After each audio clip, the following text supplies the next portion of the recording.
하나님이 우리의 찬양을 받으신 줄로 믿습니다. 여러분의 예배를 오늘 또 기뻐 받으시는 줄로 믿습니다. 믿음의 확신을 가지고 하나님 앞에 순서 따라 예배하시고 하나님께서 여러분 심령 가운데 주시는 풍성한 은혜를 이 결실의 계절에 받아 누리시기를 바랍니다. 하나님은 언제나 우리를 이렇게 기뻐 받으시고 또 자녀로 이렇게 불러주시는 이 은혜를 베풀어 주셔서 우리를 바라보실 때마다 지금도 기뻐하고 계신 줄로 믿습니다. 하나님의 기쁨은 다른 어떤 것보다 우리 자신입니다. 하나님이 다른 거 보고 기뻐하시는 게 아니라 하나님의 자녀된 우리들 영적으로 성장하는 모습에 날마다 기뻐하고 계실 줄로 믿습니다. 그런데 오늘 본문에 보니까 하나님은 유대인들과 이방인을 함께 구원해 주실 계획을 원래부터 갖고 계셨다는 것을 우리가 발견하게 됩니다. 그런데 구약 시대는 여러분이 아시는 대로 어떻게 구원을 받았습니까? 율법을 준수해야 됐습니다. 그렇죠? 율법을 지켜야 구원을 받아요. 자, 그렇다면 만약에 지금도 그렇게 하라고 하신다면 우리 가운데 구원받을 사람은 아무도 없습니다. 그런데 때가 되어 2000년 전 예수 그리스도께서 이 땅에 구세주로 오셔서 우리의 모든 죄값을 다 풀어주시고 갚아주시고 또 율법이 요구하는 바를 예수님이 다 우리 대신 완성해 주셨습니다. 그래서 누구든지 저를 믿는 자마다 멸망하지 아니하고 구원받게 될 줄로 믿습니다. 이게 은혜입니다. 신약의 은혜. 이거 구약에 우리가 태어났었더라면 율법을 지켜야 돼요. 십계명을 지켜야 우리가 의롭다움을 받고 구원을 받을 수 있는데 감사하게도 우리는 예수 믿으면 구원을 받게 된 겁니다. 이 얼마나 감사한 일입니까? 제사도 안 지내요. 소도 잡고 양도 잡고 구약시대는 피 튀기는 그런 제사를 드려야 하나님이 그걸 받으셨어요. 그리고 죄도 용서하시고. 근데 그거 없잖아요. 예수 믿기만 하면 누구든지 의롭다움을 받고 구원을 받게 되었으니 얼마나 감사한 일입니까?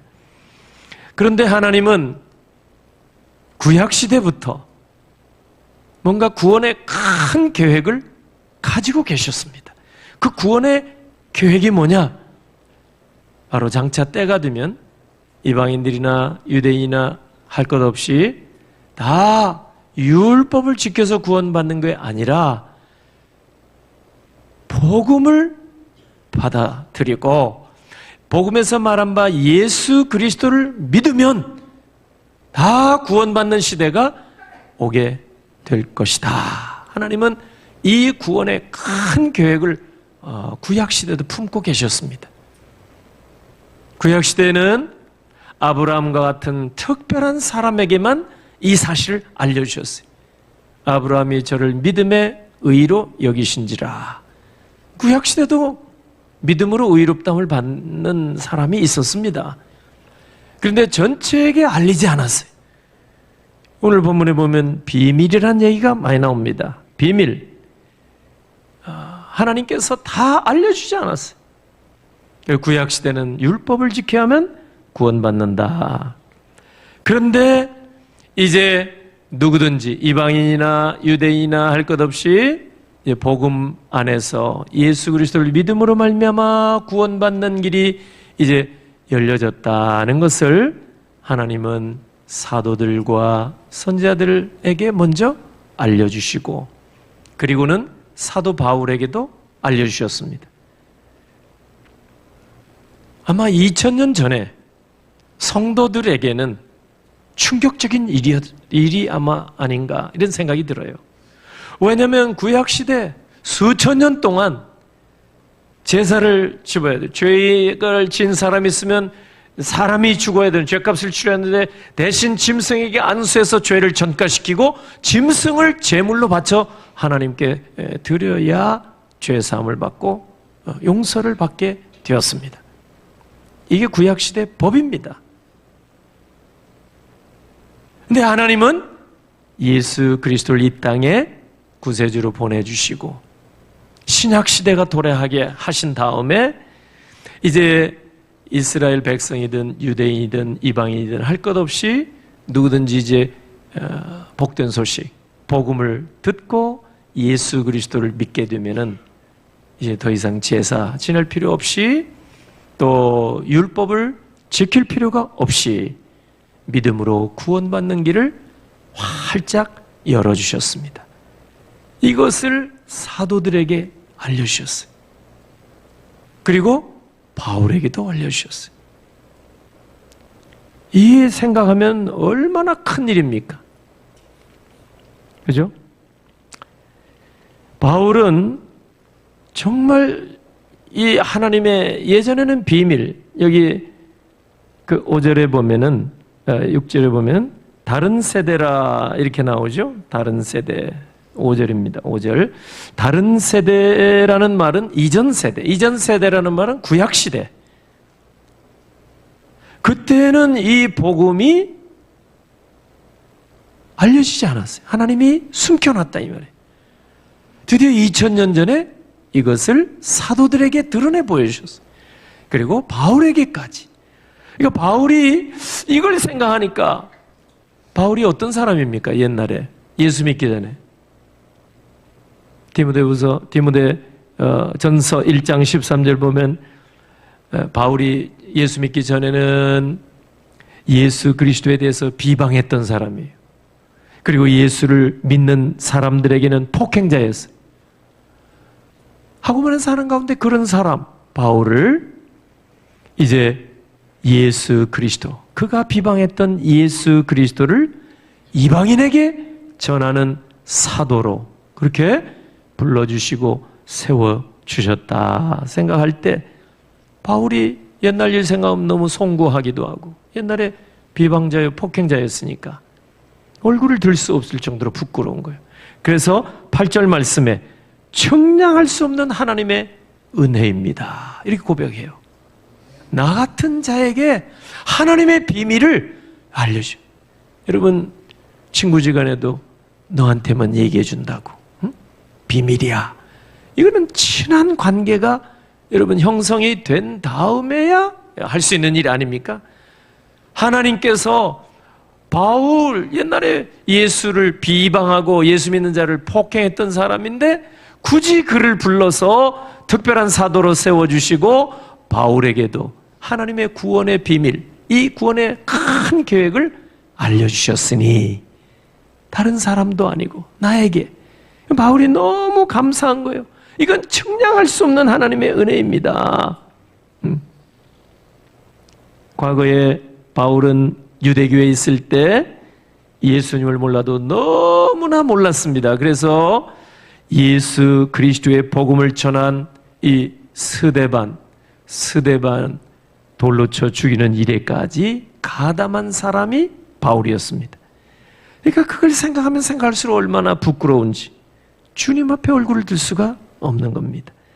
근데 이런 사람을 하나님이 택하셔서 이방인의 사도로 세워주셨으니까 너무 너무 감사한 거예요.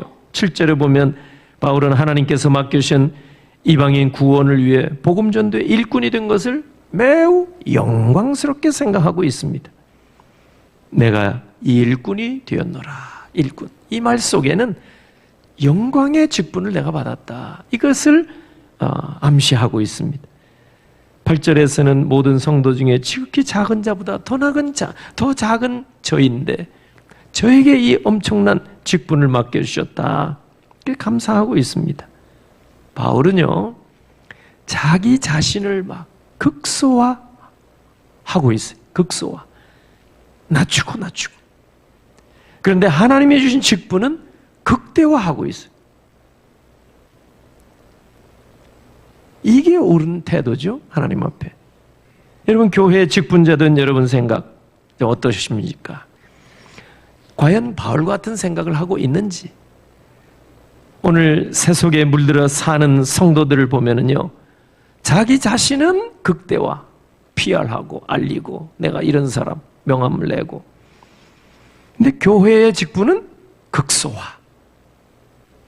별로 중요하게 생각하지 않는다 이 말이에요. 새 속에 물든 사람일수록.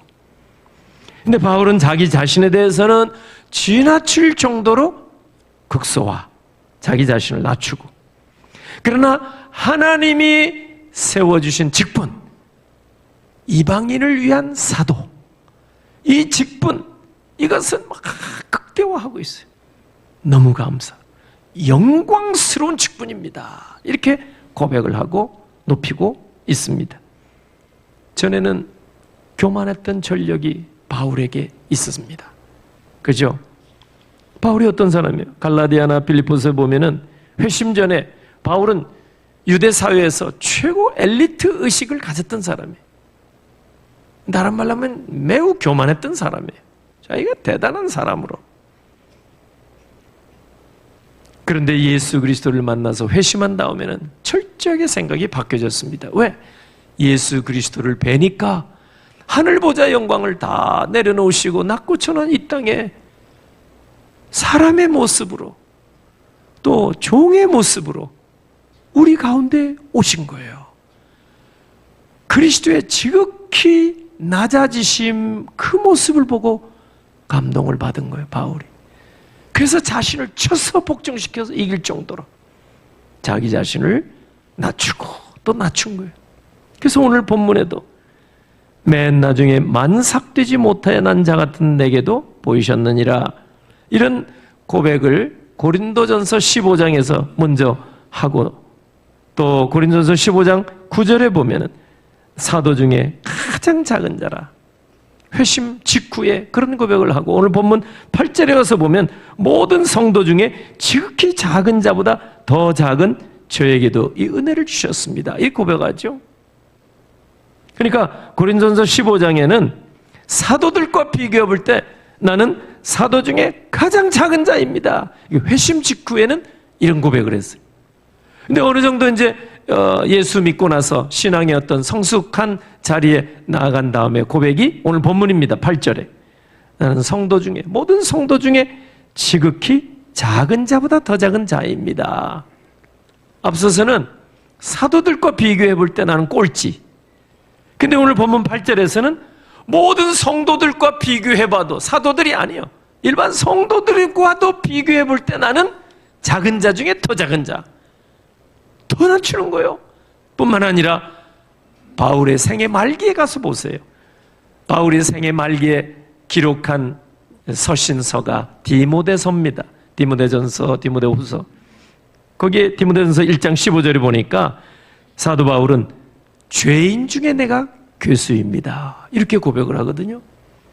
그러니까 회심 직후에는 사도들과 비교해 볼 때 나는 말제, 그 다음에 조금 세월이 지난 다음에 성도들, 모든 성도들과 비교해 볼 때도 나는 작은 자보다도 더 작은 자, 그리고 생애 말기에 이제 인생의 원숙한 경지에 좀 다다랐을 때 보니까 더 낮춰서 이제는 사도들과 비교도 안 해요, 성도들과 비교도 안 해요, 아주 죄인들과 비교해 볼 때도 더 나는 작은 자입니다, 죄인보다도 더 악한 죄인입니다, 이렇게 고백을 하거든요. 그러니까 바울은 신앙생활을 해가면서 영적으로 성숙해지면 질수록 자신을 낮추는 거예요. 쉬운 일이 아닙니다.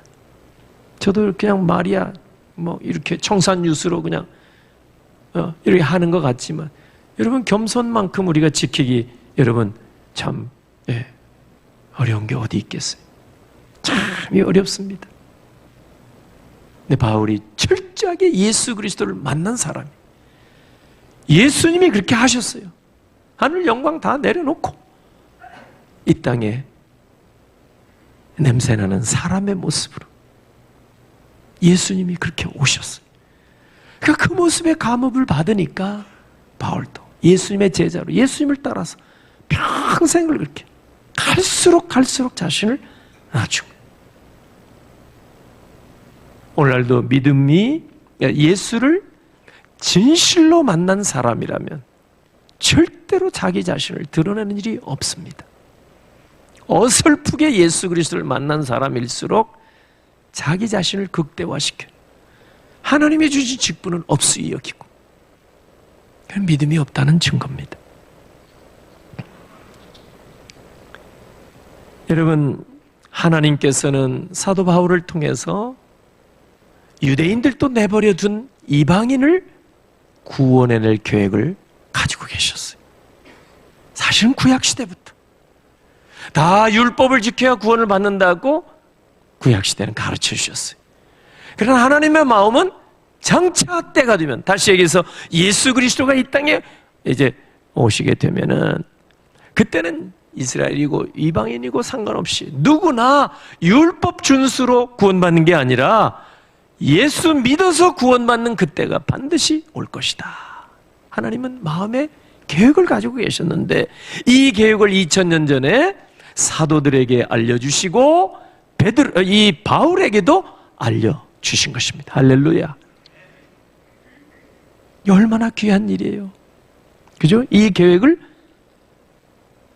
바울에게 알려주셨으니까. 다 얘기해 주신 게 아니에요.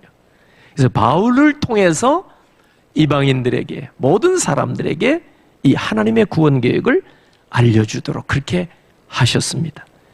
지금은 오늘 우리도 이 하나님의 구원 계획을 이제 알게 되었으니까, 우리도, 우리 교회도 하나님의 위대한 구원 계획을 더 많은 사람들에게 알리고 또 알려야 될 줄로 믿습니다.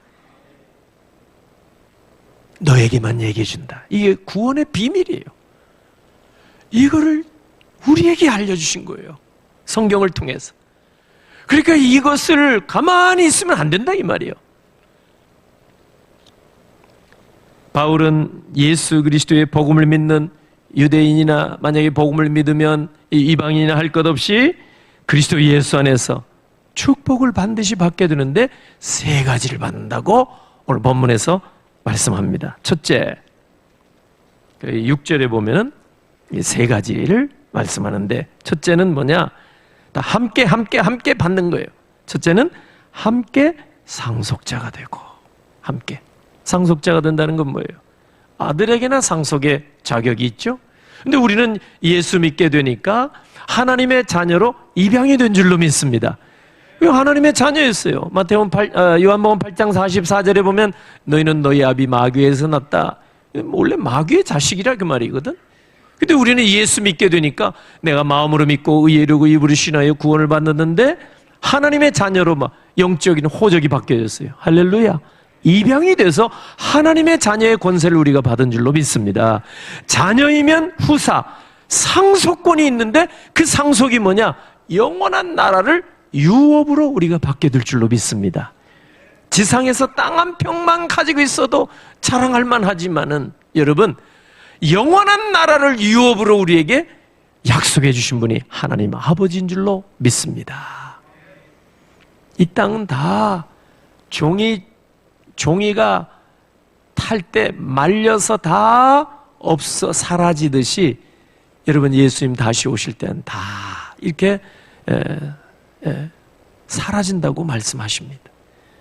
영원히 사라지지 않는 나라, 영원한 나라를 유업으로 상속권이 있는 우리에게 약속해 주셨는데, 이스라엘, 제일 먼저 하나님이 택하신 이스라엘 백성과 함께 우리도 상속자가 되게 하신 줄로 믿습니다. 두 번째는 함께, 먼저 택하신 이스라엘과 함께 우리는 지체가 된 줄로 믿습니다.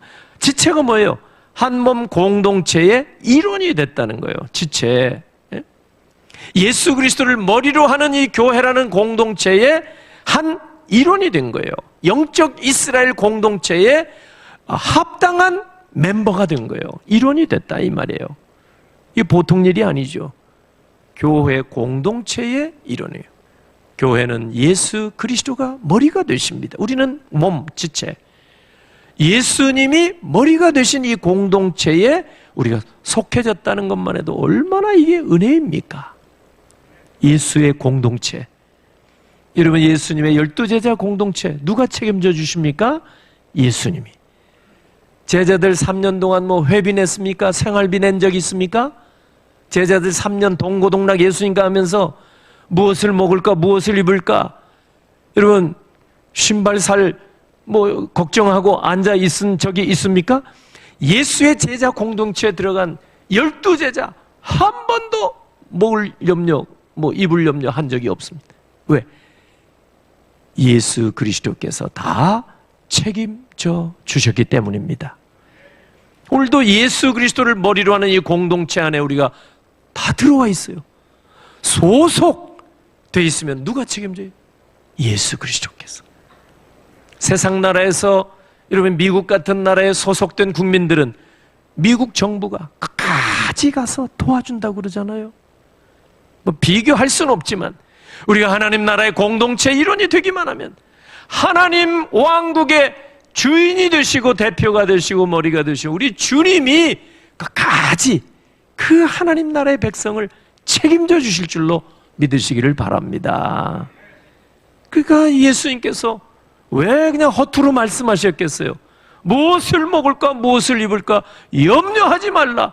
예수님이 무슨 대책 없이 말씀하셨겠습니까? 하나님 나라의 주인이 약속해 주셨기 때문입니다. 들의 백합화를 봐라 말이죠. 하늘 나는 공중에 나는 새를 봐라 말이죠. 날아다니다 툭 떨어지고 먹을 것이 없어서 굶어 죽는 새 봤느냐 이 말이에요. 사실 그렇죠. 새가 무슨 경작하지도 아니하고 그죠? 어디 자기네 텃밭도 없고 그런데도 굶어 죽는 새는 없습니다. 사람은 굶어 죽어요. 미물에 불과한 여러분 아무것도 아닌 우리 발에 질밟히는 그 벌레 같은 것도 보면은요 굶어 죽는 일이 없어요. 허물 벗고 나방이 되고 이렇게 하는 일이 있어도 굶어 죽는 일은 없어요. 예수님이 비유로 가르쳐 주셨어요. 하물며 너희 일까 보냐. 할렐루야. 하나님을 아버지로 믿고 자녀된 우리를 하나님이 방치하시겠느냐 그 말이에요. 염려하지 말라. 염려한들 키를 한 자나 더 하겠느냐. 염려한들 쌀이 어디서 솟아나겠느냐. 하나님을 믿으니 또 나를 믿으라. 너희는 마음에 근심하지 말라. 예? 아버지를 믿, 또 나를 믿으라. 예수님께서는 언제나 우리에게 필요를 따라 가장 귀한 것으로 채워주실 줄로 믿으시기를 바랍니다. 마지막으로는 함께 약속에 참여하는 자가 되게 함이라. 약속.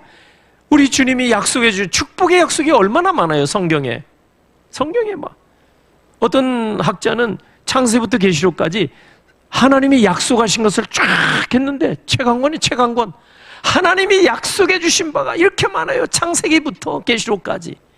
그 약속에 우리가 다 참여하는 자가 되게 해준 줄로 믿습니다. 이런 축복을 받을 수 있는 곳이 교회입니다. 할렐루야. 교회를 떠나면 죽음입니다. 그게 중세 때는 이 기독교 왕국 잘못돼가지고 보이는 교회, 이 기독교 왕국 같은 이 교회, 중세 가톨릭 교회를 떠나면 그거는 사회적인 매장이요 죽음으로 생각을 했는데 그게 아닙니다.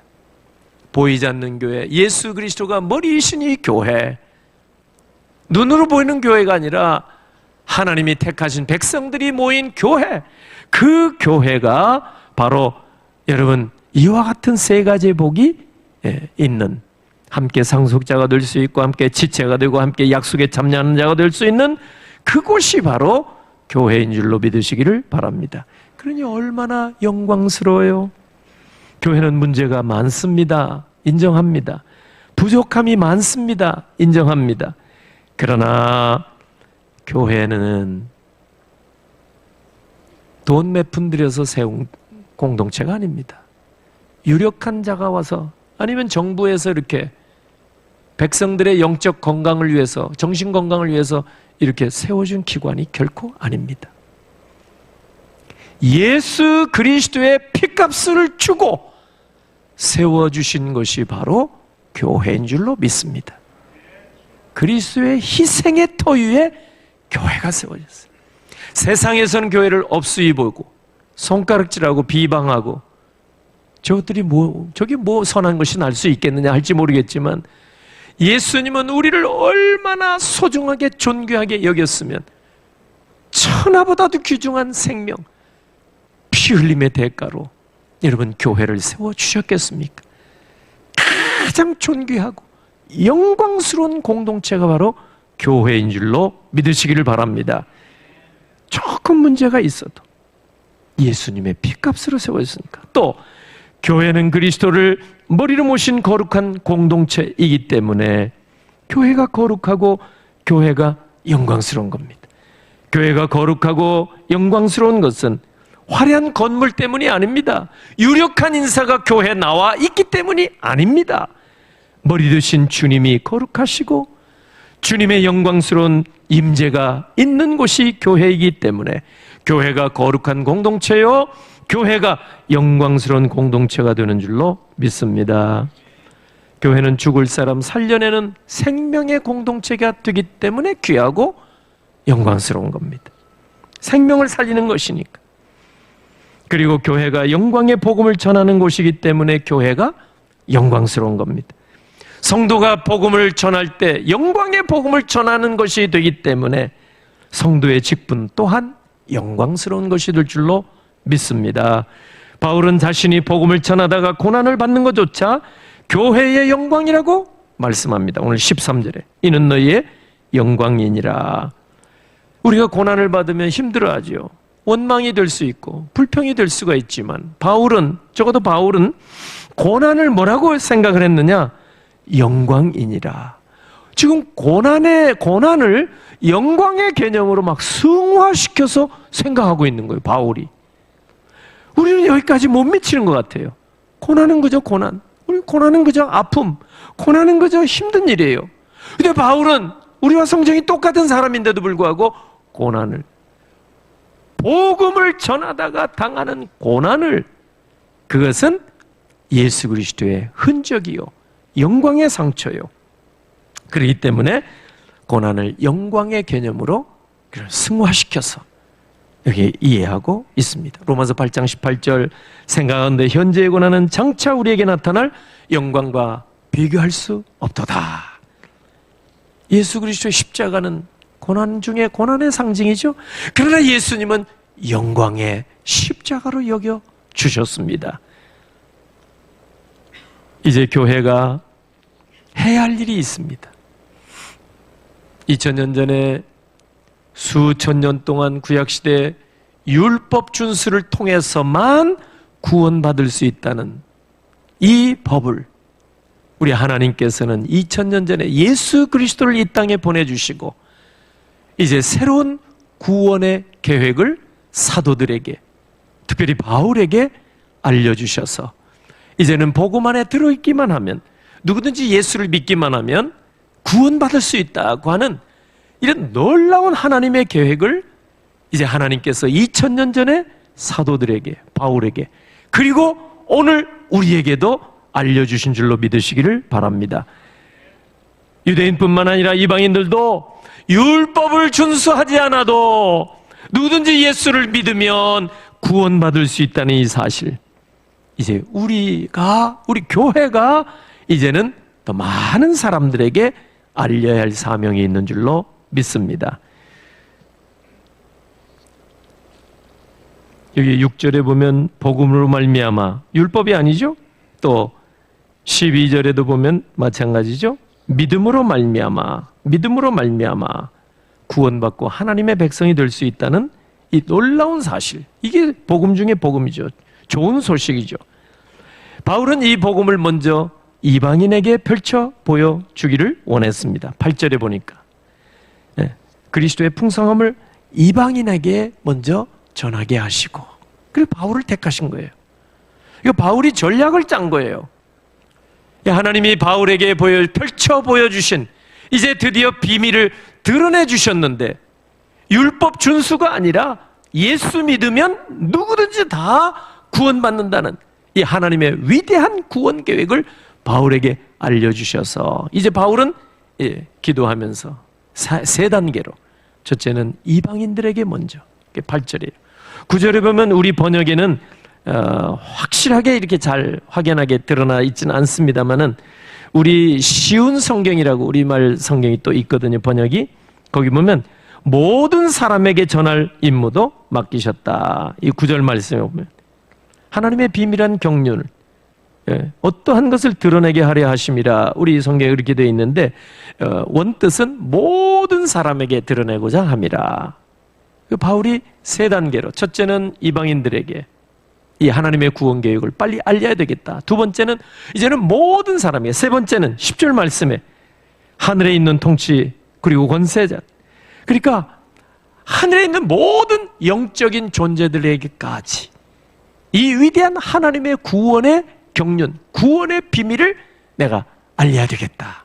어떻게 뭐 천사들에게까지 얘기하겠어요? 그러니까 우주적으로 사도 바울이 이방인에게, 그 다음에 모든 사람에게, 그리고 전 우주적으로 하나님의 위대한 구원의 계획을 선포해야겠다. 이렇게 세 가지 단계로 이제 뜻을 정하고, 여러분 오늘 우리에게도 이 사명이 위임된 줄로 믿습니다. 그게 빌립보 2장 10절 11절이거든요. 하늘에 있는 자들과 땅에 있는 자들과 땅 아래에 있는 모든 자 무릎을 예수 이름에 꿇게 하시고 모든 입으로 예수 그리스도 나의 주 나의 하나님 고백하게 하게 하시고. 우리 교회 지표 아닙니까? 빌립보 2장 10절 11절. 그 우리가 할 일이라 그 말이에요. 그래서 사도 바울은 이 일을 잘 감당할 수 있도록 에베소 교회 앞에 기도를 요청했어요. 에베소서 맨 마지막 6장 19절 20절 보면 내가 이 복음의 비밀을 널리 알려줄 수 있도록 나를 위하여 기도해 주십시오. 이렇게 기도 요청을 하고 계십니다. 오늘 말씀을 맺습니다. 이제 결실의 계절입니다. 하나님이 열매를 찾고 계십니다. 다음 달이면 이제 초청주일도 계획되어 있습니다. 우리가 금년도 그냥 지나가면 안 될 것 같습니다. 그동안에는 우리가 이 일에 좀 이렇게 등한히 하기도 하고 열심을 내지 못한 것도 사실입니다. 코로나 시절도 겪었고. 근데 이 구원의 위대한 계획을 하나님은 다른 자들에게 아니라 사도들에게, 그리고 바울에게, 그리고 우리에게 맡겨준 줄로 믿습니다. 고린도전서 4장 1절 보면 우리가 이 비밀을 맡은 자라고 말씀했습니다. 하나님이 우리에게 말씀해 주신 거예요. 우리가 입 다물고 있으면 여러분 누가 복음을 듣고 하나님 앞에 나올 수 있겠냐 그 말이에요. 우리가 이 비밀을 맡은 자다 이 말이에요. 이 비밀을 맡은 자. 그래서 사명감을 가지고 복음의 비밀, 다시 얘기해서 예수 믿기만 하면 율법을 지키지 않아도 누구든지 구원받을 수 있다는 위대한 하나님의 구원 계획을 이제 더 많은 사람들에게 우리가 전해서 이 결실의 계절에 많은 사람을 주께로 인도해서 하나님 앞에 영광 올려드리고 하나님의 기쁨이 되는 여러분 다 되시기를 예수 그리스도의 이름으로 축복합니다. 아멘. 기도합니다. 할렐루야. 하나님 아버지 은혜를 감사합니다. 아버지 하나님, 조석으로 쌀쌀해져가는 이 가운데에 오늘 또 주를 사랑하는 주의 백성들이 주를 성수하며 살아계신 아버지께 예배코자 또 동서사방에서 달려나와 엎드려 경배하오니 받으시고 이 시간 순서에 따라서 귀한 예물 하나님 앞에 드리기를 원합니다. 하나님, 또 자녀 결혼 감사함으로 이 강단 헌화 올립니다. 10주년 결혼 기념일 감사하여 하나님 앞에 이 강단 헌화로 영광 올려 드립니다. 가정에 하나님의 은혜와 평강의 복을 부어주시고 복된 가정들 되게 하여 주시옵소서. 오늘 또 이 장례식 은혜 가운데 잘 마치고 성도를 공개하는 귀한 가정에 하늘의 위로와 소망이 넘치게 하시고 하나님께서 더 아름다운 것으로 채워 주옵소서. 또 성도를 공개하는 귀한 가정에 동일한 은혜를 주시기를 원하옵고 구별된 모든 예물 하나님 앞에 올릴 때 하나님이 받으셔서 쓰이는 곳곳마다 생명의 놀라운 역사들이 나타나게 하시옵소서. 평안 중에 아버지 하나님, 오늘날 통해서 하나님 앞에 함께 예배하는 분들도 있사오니 주의 자비와 긍휼을 베풀어 주시고 속히 쾌참을 받고 함께 귀한 자리에 나와 살아계신 아버지께 예배할 수 있도록 은혜를 주옵소서. 축복하옵고 예수님의 이름으로 기도하옵나이다. 아멘.